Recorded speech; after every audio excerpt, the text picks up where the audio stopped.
హిందీ బోల్ నమస్కారం. ఉత్తరప్రదేశ్ గజియాబాద్లో అమీర్ ఖాన్ అనే ఒక వ్యక్తి జ్యూస్ ప్యాంట్ రన్ చేస్తాడనమాట. ఈ జ్యూస్ ప్యాంట్లో రన్ చేస్తూ రకరకాల ఫ్లేవర్లు టేస్ట్ కోసం రకరకాల ఫ్లేవర్లు కలుపుతూ ఉంటాడనమాట. అయితే అందరూ ఎగబడి పొలం అనుకుంటూ వాడి దగ్గర జ్యూస్ కొను తాగుతూ ఉంటాడు అనమాట.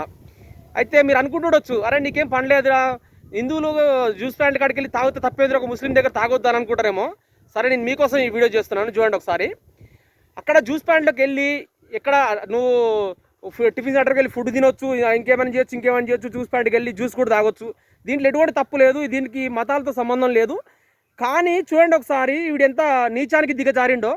వీడు హిందువులై మళ్ళీ ఎవరికో కాదు, మళ్ళీ అందరికీ వేడు మళ్ళీ ఒక ఫ్లేవర్ కలుపుతాడు అనమాట. వీడు ఏం ఫ్లేవర్ అన్నట్టే, వీడు ఒక హిందువులు రాగానే, హిందువుల ముఖం చూడగానే మనం అవపడుతుంది కదా, హిందువులు రాగానే వాడి షాప్కి ఒక రకమైన ఫ్లేవర్ కలుగుతాడు అనమాట. ఆ ఫ్లేవర్ ఏంటంటే ఇట్లా వాళ్ళ ముంగలు పోస్తాడనమాట. వీళ్ళు లొట్ట అనుకుంటూ తాగుతూ ఉంటారు, గుట్కలు వేసుకుంటూ తాగుతూ ఉంటారు అనమాట. సిగ్గుండాలి మనకి అట్లా తాగుతానికి. వాడు కలిపేది ఏందో తెలుసా, మనిషి మూత్రం. మళ్ళీ అందరిది కూడా కాదు, వాడిది స్వయంగా వాడిదే పోసుకొని ఒక బాటిల్లో నింపుకొని, మనిషి మూత్రాన్ని బాటిల్లో నింపుకునేసి మనకి హిందూ సమాజానికి తాపుతూ ఉంటాడు అనమాట. సిగ్గుండాలి మనం కొనుక్కొని తినడానికి. రెడ్ బకెట్లని, గ్రీన్ బకెట్లని, బిర్యానీలు తింటూ ఉంటాం వాళ్ళ దగ్గరికి వెళ్ళేసి. మనకు కొద్దిగానైనా జ్ఞానం ఉండాలి. మనం ఏం చేస్తున్నాం, మనం అసలు స్టోయిడ్ పోతుంది మనకి. వాళ్ళు ఏం కలుపుతున్నారు అందులో. కొన్ని హోటళ్ళల్లో అయితే హిందువులు రాగానే కొన్ని జ్యూస్ పాయింట్లే కావచ్చు, కొన్ని రకాల హోటళ్ళే కావచ్చు, హిందువులు రాగానే ఒక రకమైనటువంటి పీసీఓడి వచ్చేటటువంటి ట్యాబ్లెట్లు కలుపుతున్నారు అన్నమాట అందులో. ఎందుకంటే పిల్లలు పుట్టకుండా, హిందువులలో పిల్లలు పుట్టకుండా ఒక రకమైన ట్యాబ్లెట్లు కలుపుతున్నారు.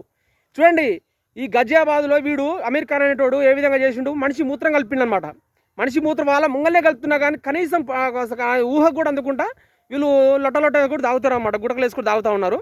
అయితే అందులో అతనికి అనుమానం వచ్చి అసలు ఏంది ఆ ఫ్లేవర్ ఏంది అనేసి అతను ఆరాధ్యంగా టేస్ట్ కోసం ఏదో కలుపుతున్నా అని చెప్పిండనమాట.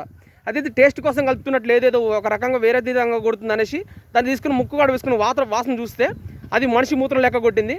అయితే వాడిని నారదీయంగా వాడికి అర్థమైంది ఏంటంటే, అక్కడ ఉన్న ప్రజలందరూ వచ్చిన కస్టమర్లందరూ కూడా వాడిని తాటదీయంగా నిజం తెప్పింది ఏంటంటే ఇది మనిషి మూత్రం వాడిదని చెప్పిండు అనమాట.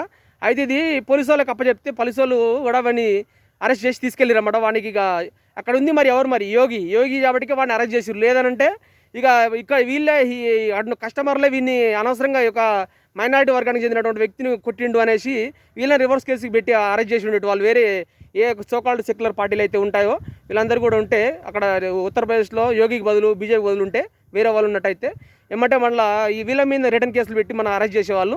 కాబట్టి హిందూ సమాజమా, నేను తెల్లారితో లేస్తే చూసి మరి ఓట్లు వేసుకోండి అనేసి చెప్పేది దేనికనంటే దీనికోసమే. చూడండి ఎంత నీచాన్ని దిగజారుతున్నారో.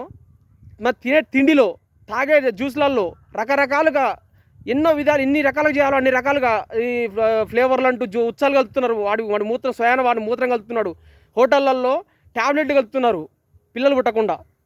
హిందూ సమాజం మనం ఆలోచించుకోవాలి. మనకు కొద్దిగానన్నా సోయి ఉండాలి. మనకి దేవుడిచ్చిన మెదడు ఉంది, కొద్దిగా ఆలోచించి మనం చూసుకొని మరి మన సమాజాన్ని ముందుకు తీసుకెళ్ళాలి. లేదు అని అంటే ఇంకా ఎన్ని చిత్కారాలకి గురవ్వాలో మీ ఊహ వదిలేస్తున్నాను. సరే చూసుకోండి. జై హింద్.